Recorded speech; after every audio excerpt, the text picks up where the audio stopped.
Okay. I think. Okay. All right, you're on, dude. Okay. Let's give me a countdown and we'll start. Okay. Well, it's already. It's Okay.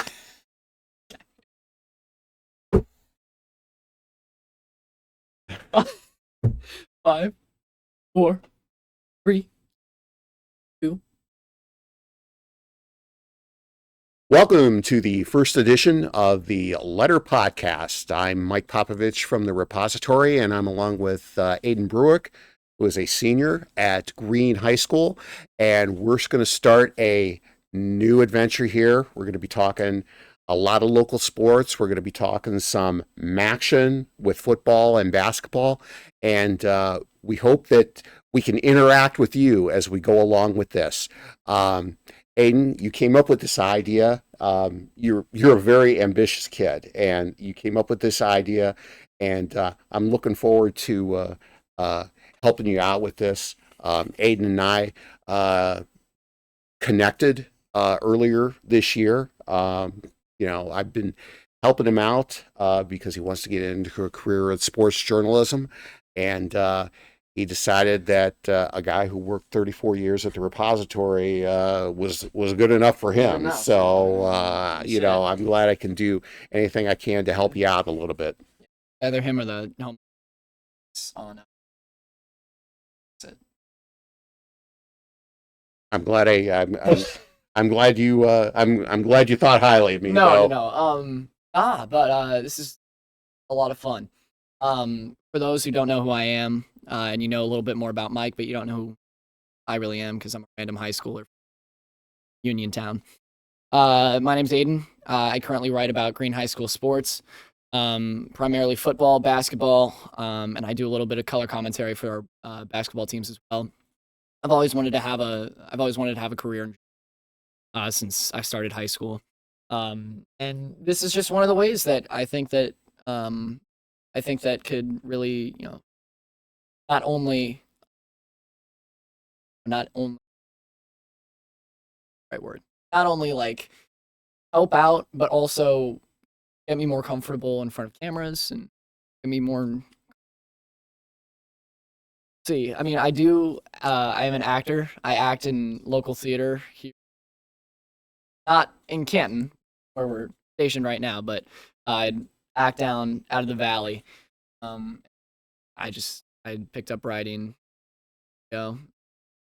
It's fun, so I do it. I don't make that much. Well, you're growing up at a good time Oh, where you can have things like this, available to you. I have to admit, Aiden set all this up. I mean, he's a very tech savvy guy. I thought I was a tech savvy guy back in the day when I used to do a lot of broadcasting when I was in college. And, that kind of really, that was kind of my first love as far as, having a career in media. The story I always like to tell is when I was a young kid that I went on a fishing trip with my dad and some of his friends, like in Canada, like not across the border, but like way up north, where you were kind of out in the middle of nowhere. And they were doing their thing, and I was laying on the bed listening to a transistor radio. I know you don't know what that is, but and I came up with I heard 1100 out of Cleveland on my radio, like way up in the north of Canada, and it's like, wow, that's amazing. And I like run out and tell my dad and his friends about it, and and they're like, okay, yeah, go back to bed, kid. But anyway, I always and I always found broadcasting really, really interesting and fun. And I got to learn that these big 50,000 watt stations who would carry sports and I listened to that stuff when I was a kid, and I thought it's amazing. And I want my voice to be heard by all these people across the nation. And so it didn't. My career didn't really go into that direction, but I was able to write too, and I really had a fun time doing it. Yeah, I've been fortunate enough to work like over these past 3 to 6 months and just have a blast working with him. And I had the opportunity to come down here for a Hall of Fame weekend and attend a press event that they hosted at the Canton Repository.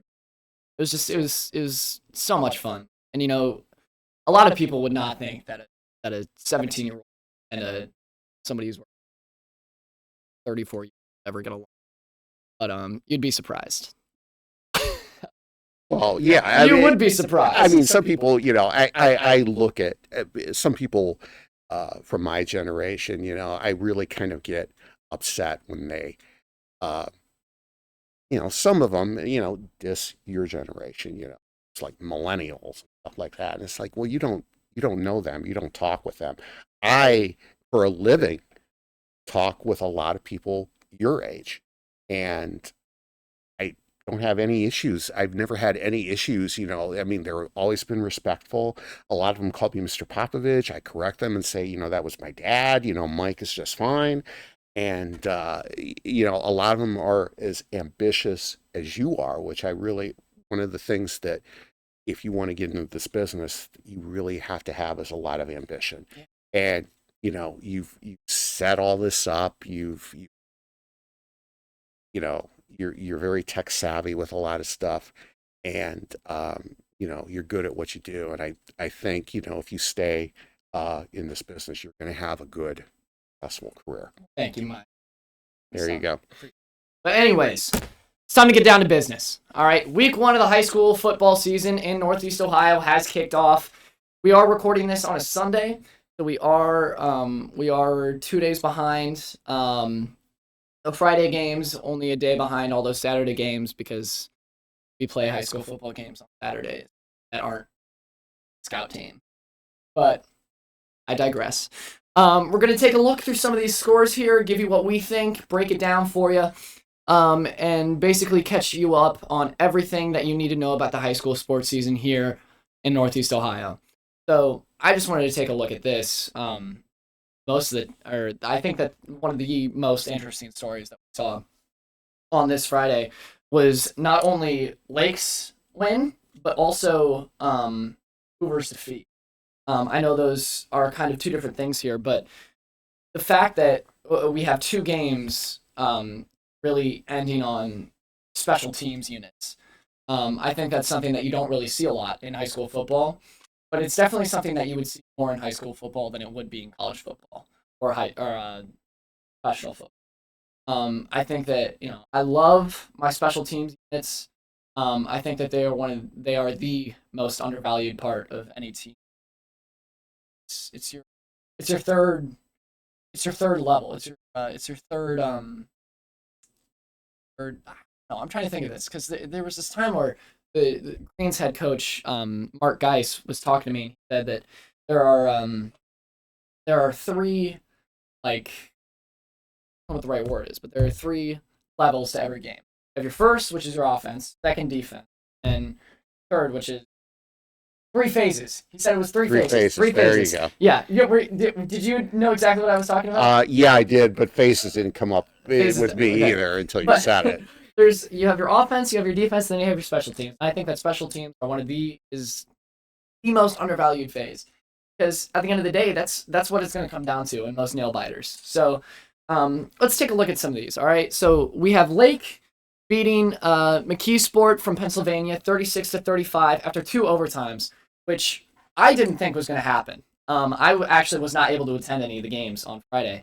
I know you had so much fun with Glen Oak.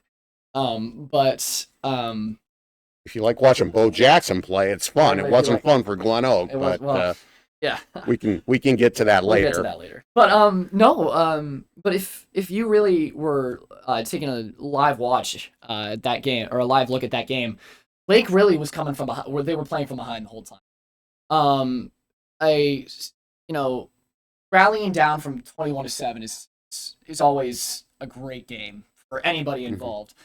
The fact that you would even have to go into overtime, get out of that pickle, and then go into a second one, keeping your composure like that, especially all with the capacity from a high schooler. I think that really shows a lot of maturity, grit, and gut from a lot of these players.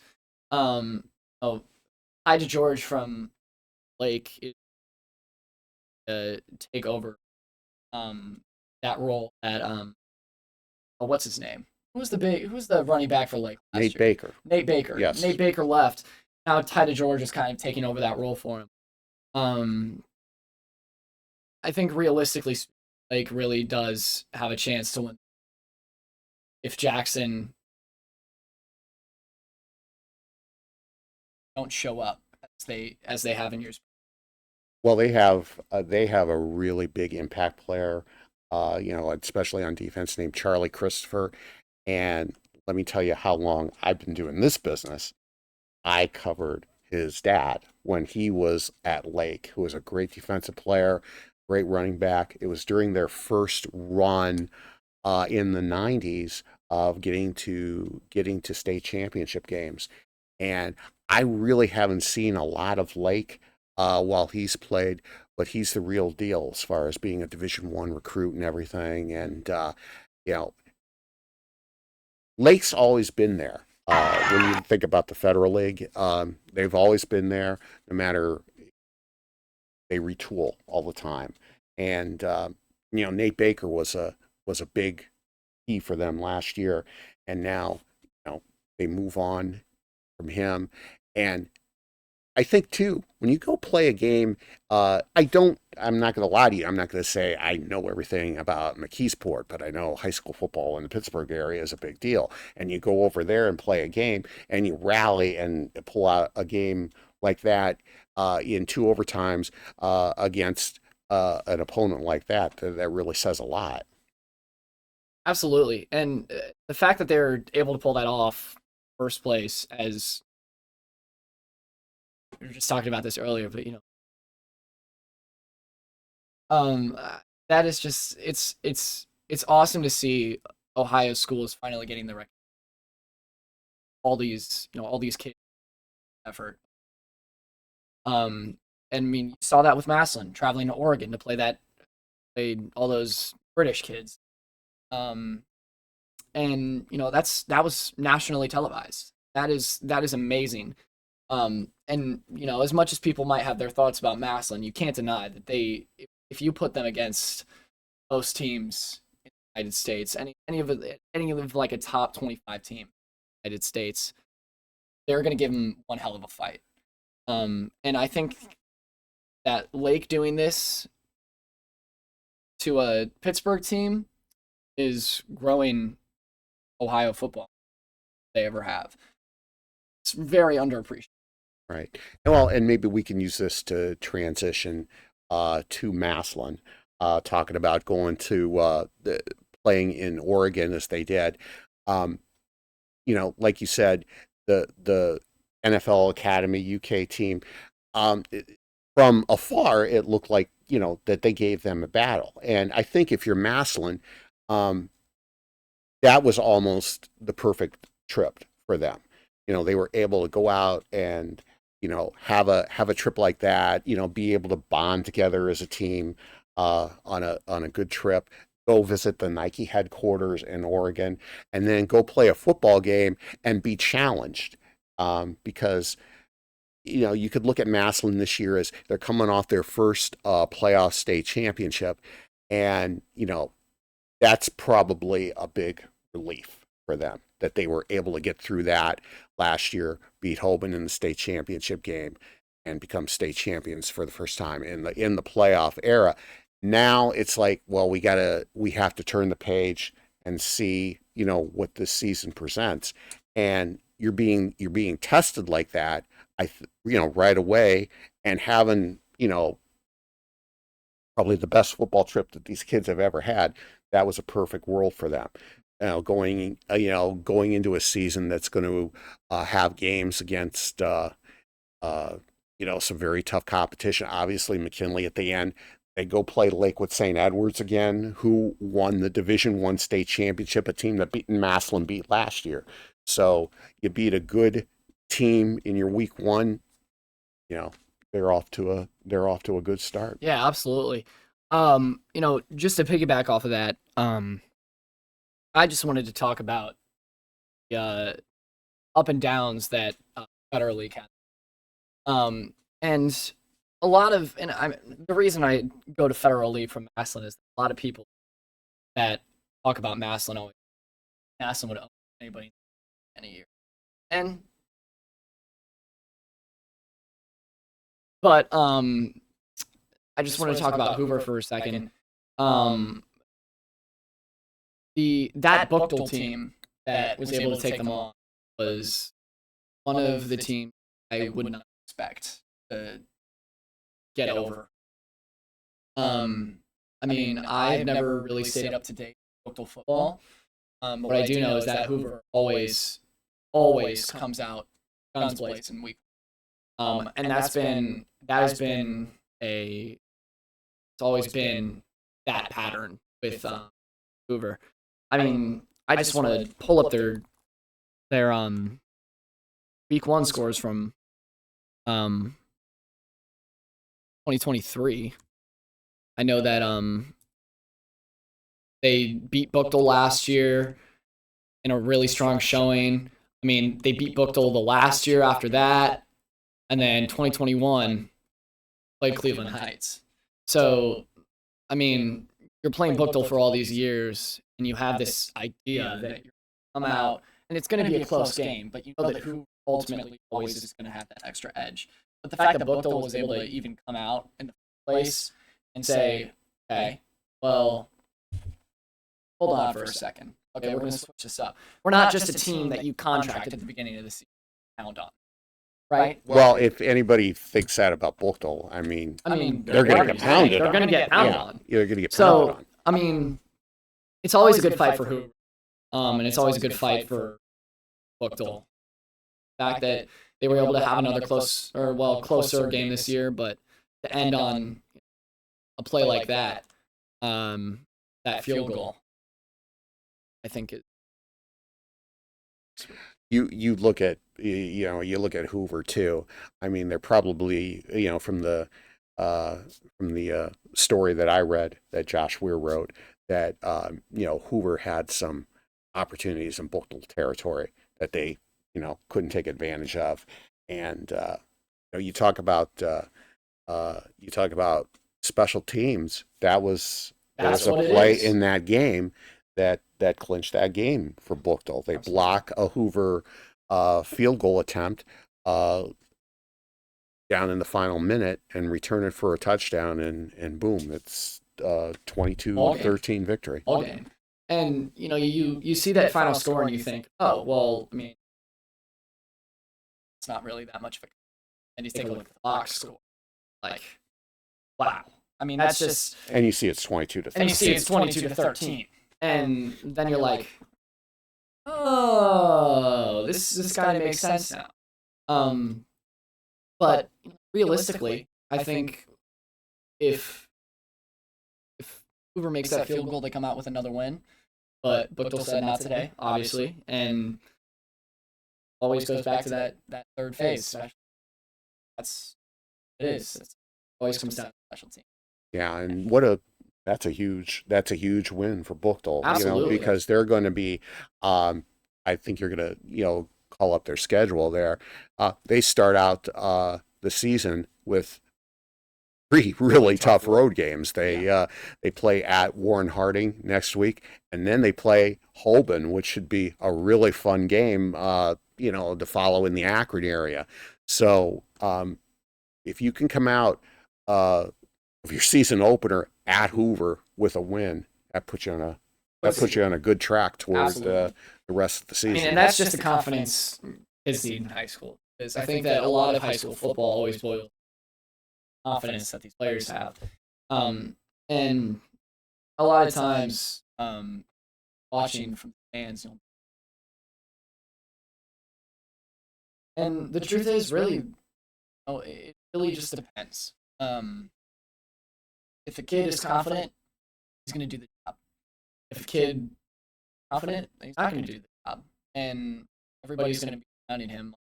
Oh, wow, well, because all these alumni are like, oh, yeah, you suck because you lost us this. And then the rest of the season, shut down. And I don't think that's what Hoover now. And that's not what Hoover. No. Because Hoover has always come back from Hoover. And, I mean, just like, my experience, Green, Hoover has faced a lot of adversity every single year. So much just doubt from other high schools and other um, other external factors. Everybody's like, oh well. Last year they lost their quarterback Carson Derlin for some time Yeah, because of an injury, and they're still able to find a way to make the playoffs. and So to make a deeper run in the playoffs than they have. Um, I wrote that story and I was just thinking to myself, like, wow. I mean, the fact that Google was able to get to this place in the first, get to this spot in the first place is just astonishing. So Hoover shouldn't hang there. Obviously, it's a great win for Bucknell, but Hoover. Obviously, it's an unfortunate end. But I mean, if you take a look at Hoover's schedule, they play Hudson next week. well, yeah, Yeah. I mean that's going to be That's going to be a game. that's going to be a and a game. half. So yeah, you can hang your heads. You Absolutely. can't. There's no time for that because the federal league season is going to get here in a hurry, and for them it's going to get here in week 4 when they play the Green Bulldogs, who went down to Dover and faced a tough Dover team. I will refrain. But I will say I will have to give props to Dover because I am obviously biased. High school student in a city of Ohio stands my high school dear, and I just And you published the Green and I published the Green Sports letter. the Green So- Sports letter. So I mean, if I pull up my article, which I'm yet to actually publish this game, but Green down 2 key players is never going to help. no, Green's down, all Ohio cornerback and an all Ohio lineman, and Michael Shaw and Antonio, both of which are in their senior year. Green's going to be down Mike Shaw for the foreseeable future. You're not going to have him because he's or his ACL cross, and that's a big hit.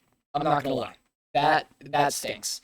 But what I also know about Green that they are some of the toughest people I've met, and they are some of the most confident and I wouldn't maybe the word is empowered. Just they always find a way to make do what they have, and you're going to see that with Green all year. With Green against Dover, I wish I was at that game. But Green versus Dover saw Green's multiple offense. As always, every time you play Green, here's what you're going to see: 4 men lining up, running routes. You're going to see a guy in the backfield, and you're going to see a guy under center. That's going to be it. And next play, 5 wide. Next play, 5 wide. Next play, multiple. You don't see a lot of variation, but what you do see are high-scoring games. And while it didn't come out on top, they had one hell of an explosive game Friday. But Dover was the better team on Friday, and Dover got the best of them. Costly turnovers that happened in the second half really messed with Green, and Dover was able to capitalize. That's just what happens. Anything can happen on high school football. Anything happens on Fridays. Just because Hoban's going up against some, Bishop Sycamore, doesn't mean that Hoban's going to win. Bishop Sycamore. Day of the week. Get Hoban on the wrong day. Sycamore and, all the 38-year-olds that play for him. it's another story we could always talk about. Yeah, but regardless, anything can happen. And that's just how it is. I know that played a tough game. I know that Dover played a tough game. Dover, these guys are RPO specialists. They have all the talent and they have the size for it. So if they can get a hold of you on the run pass option, we're gonna get at least 21, 3 touchdowns on you per game. Let me ask you, what is the prognosis for Antonio Martin? How long before that you can get him back? So from what I've heard, he is going to be out his first couple of weeks. If you had to ask me, I'd say he'd probably be back around week 3. But that's also assuming that he's recovery. Right. But if there's one thing I know about Antonio, it's that he and he'll be back as soon as he can. Same goes for Mike Shaw too. I couldn't tell you the exact time that Mike Shaw is going to be out. I'll tell you it's going to be lengthy. But like I said, fifth high school. So he'll be back 8 or 9 weeks. Playoffs. One of the kind of the cool stories I wrote last year, regarding Antonio Martin. Now he played basketball for Green last year, and that's when he hurt his knee again for the second time in his career. And it was a game that I went to at Green that Glen Oak played that unfortunately you could not attend. But Rick Hairston, who's the basketball coach, been a long-time basketball coach in Stark County, has been coaching in Glen Oak for the past few years. He told me that at that game that he hooked up with Antonio Martin, to tell him, hey, I had the same thing happen. Rick is originally from the Cleveland area. Hey, that's the same thing that happened to me when I was in high school, and you got to keep your head up, you got to keep fighting back and everything. And I thought that was really cool that a coach from an opposing school wanted to reach out to him to encourage him to get through that adversity that he had to deal with. Absolutely. But I think that the theme of everything that happened,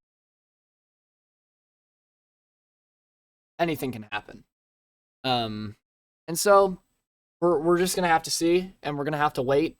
It's not my place to speculate, and it's not a lot of other people speculate either. So I'll say might be back, but I don't know.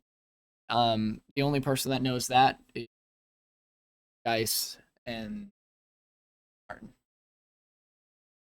I have to see what happens, but I did want to highlight one game that I had focused on my writing. It was Benedictine. Tine or Teen? Benedictine. Okay, I just need to make sure because I know you understand. But Benedictine absolutely dominated Canton South. And that to me was surprising. Canton South had a phenomenal season off the back of Poochie Snyder.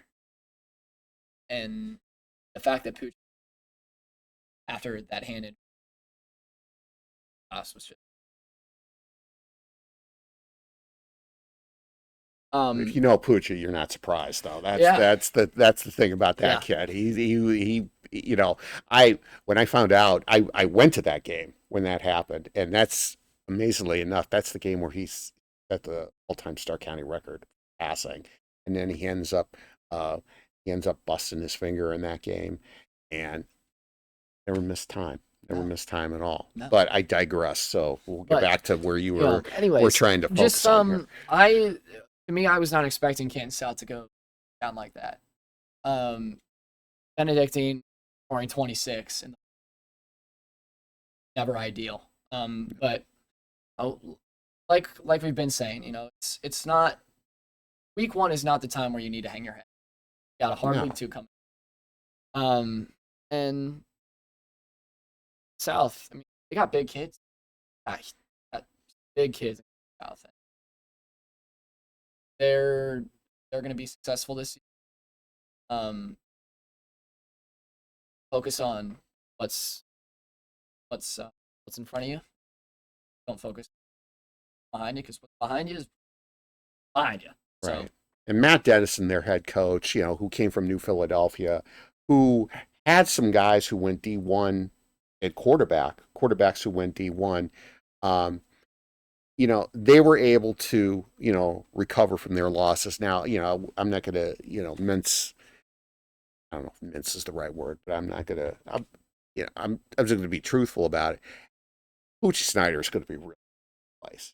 I mean, this kid was just dynamite, throwing the football, running the football.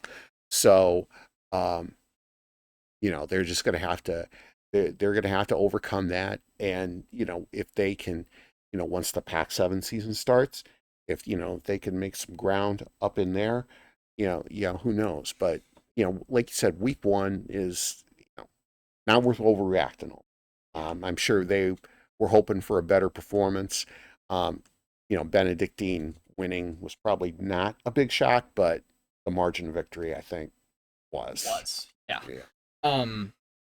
But what really was a shock was Jackson losing. Um, uh, Menor has always been very solid football. I've been alive. But Jackson is one of that there to go up against. Jackson are Jackson are always solid. Jackson, my lifetime, played them Urban League. It's just Jackson.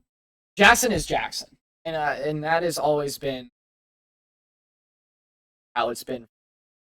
Like that's the only way that you can describe them is that Jackson is Jackson. The polar bears are the polar, and the fact that they would pull or let up 22 points in the second half, center margins of victories I would not Yeah, from a lot especially of these coming teams. from Jay Rohr, their head coach, being a big defensive guy that he Yeah. was back in the day. I don't know a lot of details about what happened in that game other than Menor pulled away in the second half. So yeah, it's but again, you know, it, people, especially with pro sports, they do overreaction Monday after a Browns game, stuff like that. Well, it's a week one, game at Menor. Whether you lose by a point or lose by 23 like they did, you know, it's just one hurdle you have to overcome. No, it's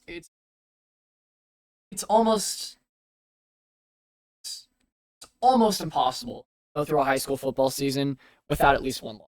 And if this is Jackson's one loss, then I think they're in pretty good. Um, and that goes for much everybody. Right. If this is the one loss you have for your entire season, fine. You're not gonna get.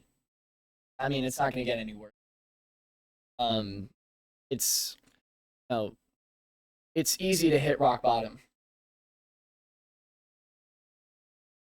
and not to read into it that, but Jackson doesn't really have a rock bottom at this point. Um, they, I mean, I don't want to jinx it, but I don't want to jinx it. I don't want to jinx it. But really, I mean, Jackson has always been a solid program and has always been a consistent threat to always take that Federal League title. Right. I mean, Um, they may not go 9-1 or no, whatever, but but it yeah, sure there as will hell will be make the there at playoffs. the end. Yeah. Yeah, they'll sure as hell make the playoffs. Um, I mean, in terms of these Federal League teams, I mean, it's just a mixed bag. Yeah, not every Federal League team Right. week one. I mean, it's not like they're all playing each other either. All you're playing all your out of conference games, trying to get warmed up to take on this Federal. I would have to say that the big threats this year, Kinley, So, I mean, I'm just saying. I'm not saying that I'm down. Well, I'm well, one McKinley might be the thing. I mean, I think they're probably, well, I shouldn't say probably. I think they're the favorite to win the Federal League again. They were able to do that last year, and they went for their opener against Warren Harding. They won that game, but from what I read about it, they didn't exactly. It wasn't exactly smooth sailing through the whole game. Um, some penalties at some inopportune times, but when you have a guy like Nino Hill running the football as hard as he does, and when you got a guy like Dante McClellan playing the the type of defensive player he is, and when you have a guy like Keith Quincy who does everything, he catches footballs, he intercepts footballs, he punts footballs, and does that very well. everything. So I think while they might have to touch up some of the rough edges that they might have had in their opener against Warren Harding, they're at least happy to come out with a victory. And to just piggyback on this Nino Hill, I just want you to take a look at it, and I want you to say that he isn't one of the scariest football players you've ever seen in your life. I'd have no chance against him. I'd have no chance. No way. Obviously not. No, I mean, look at him. He bends this. I mean, that guy practice. I mean, not to say that his ACL is gone, but it could be. But it's just, I mean, to have a guy like that on your roster at your disposal, who's willing to run through anything and everything just to get to the end zone. I mean, that's raps. I mean, you're good. Especially with Dante McClellan as well returning for his senior year. I mean, an SEC player. And he is an SEC player. Yeah. There's nothing that you can say about McKinley to try and discredit their abilities. You have, a huge line.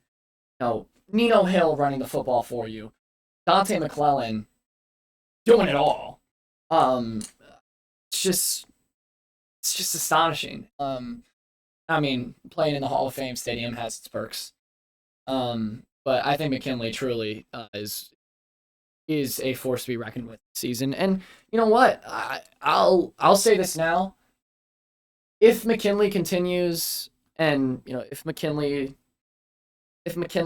is physical, and if McKinley is consistent, I would say that they might have a chance against Mac.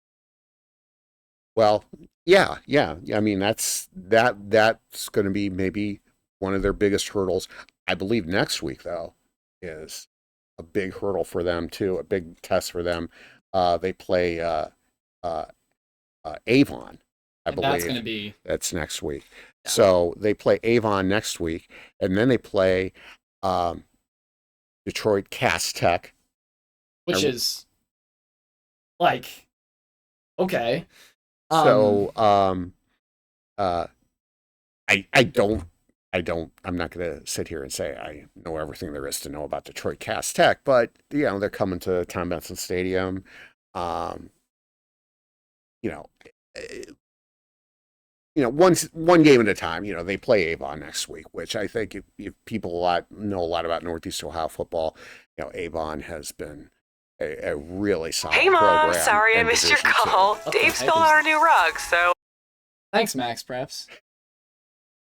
Hey, Mom! You have anything to say? Anything at all. You have anything to say, Mom? Aren't pop-up ads great? I love pop-up ads. Speaking of which... But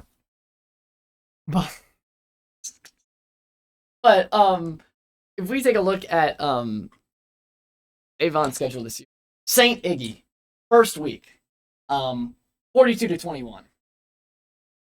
That should speak a lot. I know St. Ignatius was down last year, but I mean that still speaks a lot. Yeah. Then they play McKinley, and then they play Glenville.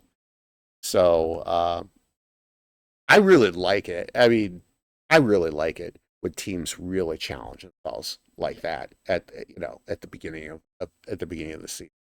Um, that prepares you. That prepares you for the stretch run. It's just it is what it is, and you're gonna see a lot of teams this year playing these tough games first three. Because why wouldn't you? You got to get prepared for league play because I think for most teams that are in the, why wouldn't you try to play the toughest game possibly? You have nothing to lose. You have nothing to lose, really. Yeah. The only thing you had to lose is playoff point.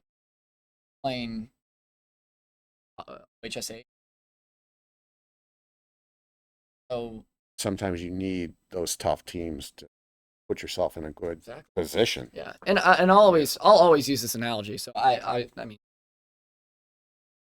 out of the question, but I took AP Government last year, Advanced Placement Government, and named Mark Temeko last year, and Mr. Temeko left us.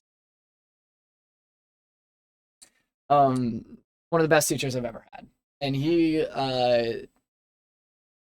did this thing where he would make all of his tests, quizzes, questions, anything he ever gave to us 10, maybe even like 100 times harder than the actual AP exam would end up being, because he over prepared us.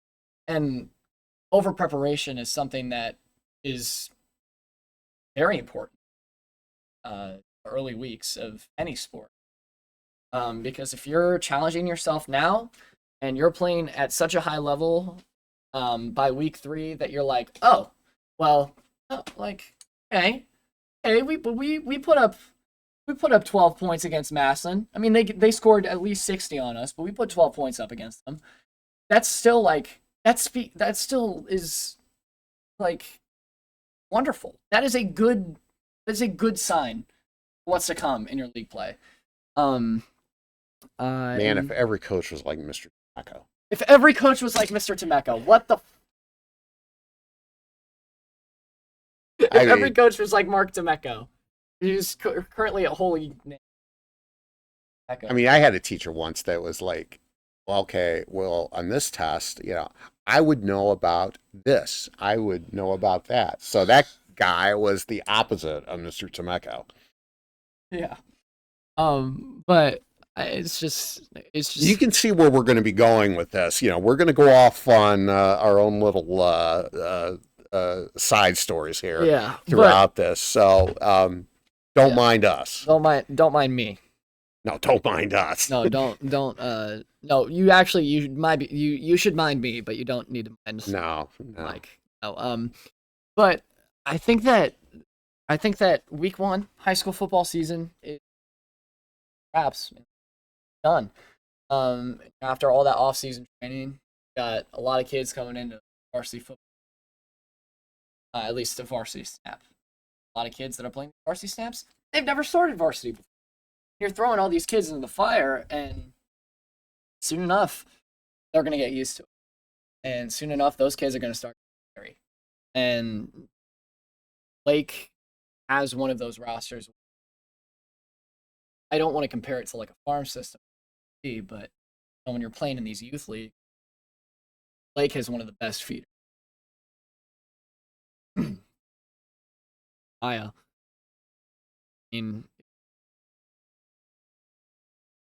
I mean, yeah. Me, and take at least twice my body mass and add around 7 inches height. That's like everything. Talk about Ryan Lippy, too. Try about Ryan Lippy. Yeah, I mean, Lippy is another son of a guy that Mike Popovich covered way back in the day. Yeah. These guys, I mean, chips off the old block, as they say. Yeah. But I think that's all we got, really. It's gonna be hard to have real takeaways until after we see. Because you're never gonna know what happens after. So, and that's about it. I appreciate you all Maybe we 4. should tell them a little bit about how to get in touch with us. That's smart. That's smart. That's smart. Go on. There you go. Yeah. But I mean, because we want to interact with people who watch us and say, hey, that's great. I'd like to see this, or you guys are terrible. Get off our you should computer quit. screens You or whatever. Never do this ever again. Um, But anyways, I digress. You can find us on Twitter or X, under. You're boring me. you wanted to do this at 9:00 in the morning. I didn't have any other. Okay. No, I'm just playing. But no. So you can find us on Twitter at the letter pod. That is THELETTRPOD. And that's where you'll find us on Twitter. If you want to shoot us a message, we'll check it. I'm gonna check. Yeah, and we could also throw out our personal. That's so smart, Mike. I would love to promote my personal stuff. Yeah, I mean, Yeah, there's ways we could do that. No, yeah. So mine is at Twitter or X, whatever you prefer, is MPOPOVICHREP. Now, I don't have a little blue check mark, but because I don't subscribe. I don't subscribe. You have to pay for. But all of us at the repository are supposed to have our first initial, our last name, and the letters REP in our X/Twitter handle. So that's my verification. Yeah, absolutely. But you can find me on Twitter or X at Aiden the Brew. That's going to be AIDENTHEBREW. And you're going to find all the posts that I make about football. I do some live coverage. I also do a lot of live tweeting of Guardians and Seahawks. I'm from Ohio and I'm Seattle Seahawks. Well, you grew up during an era where the football team wasn't very good. So, I really had no other choice. Bandwagon. Sometimes people wonder, well, why aren't there kids Browns fans? Well, because nobody wants to be a flat. Almost 30 years of incompetence really doesn't help matters out with that. Yeah. But it's around. But yeah, this has been the first little fun edition of the Letter Podcast. Yeah, we could also throw in we'd probably love to throw in down the road some stuff about, like we talked about MACtion, as we're going to be moving forward. And MAC football teams don't start until next weekend. Next week. Actually, Bowling Green this Thursday. BG plays this Thursday. Yes. I'm a prospective Bowling Green student. So He is. I have to throw that out there. Anything that has the word green in it is probably me. Well, that's probably what I write about. So Green High School, Bowling Green State University. Ziggy Zumba's one of your favorite. Zumba. Isaac Zumba. They can't hear me. My mic is cutting out. But I digress. But yes. We might get into some Kent State and Akron stuff as we move forward. As we get closer to the wagon wheel. Kent State plays at Pitt this weekend at Escura Stadium. Akron plays a team called Ohio State. I'm sure that a lot of you have heard of. A couple of you guys might have heard of Ohio State. So as an Akron grad, sometimes I say, okay, just get the amount of money that Akron's supposed to get for playing this game right on the check, and then. Let me ask you this: what do you think is the point spread? Akron. I'll have to look it up and see eventually, but I'm going to say 48. 48 right now. 48. All right. Well, mark my words. Akron will score a field. They'll get a field goal. Akron will get a field goal. That's my hot take. Well, you're going out on a limb here. I'm going out on a limb here. I think Akron will get a field goal. At least one. I'm just saying that. Say my dad got his PhD Akron. But no, but make sure you're going out this next Friday, supporting all your high school teams, and getting ready for some action over the weekend. Or hopefully your alma mater isn't absolutely curb stomped, which will ultimately happen. But it's fine. As MAC schools must stay strong and stay united. Not right? Well, yeah, because because one of these days, you got to be in that position to. And I'm all kidding aside, and I heard the MAC commissioner say this when they had MAC Media Day at the Hall of Fame this year, and I don't think he was like blowing smoke or anything about this. But now that you've got a 12-team playoff, if a MAC school can go to like one of these money games, pull off an upset, and then run the table in their league, there's an argument to put them in the playoffs. Yeah. So there was never an argument before because it was never going to happen, but now there is. Yeah, the cards are on the table, and all you need to do is just bluff until you get there. We'll see what happens, but as for us, as for my good pal Mike and I, got to work on his assignments. I've got to work on my homework. So, we will be back next week, probably. I hope so. I hope so. I damn hope so.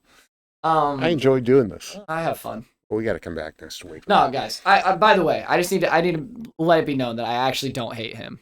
I'm just a snarky teenager. So there's just. I promise I'm not that much of an asshole. I've got to know you enough to know you're, when you're kidding and when you're not. So, well, actually, I'm an actor after all. Allie said that like I was.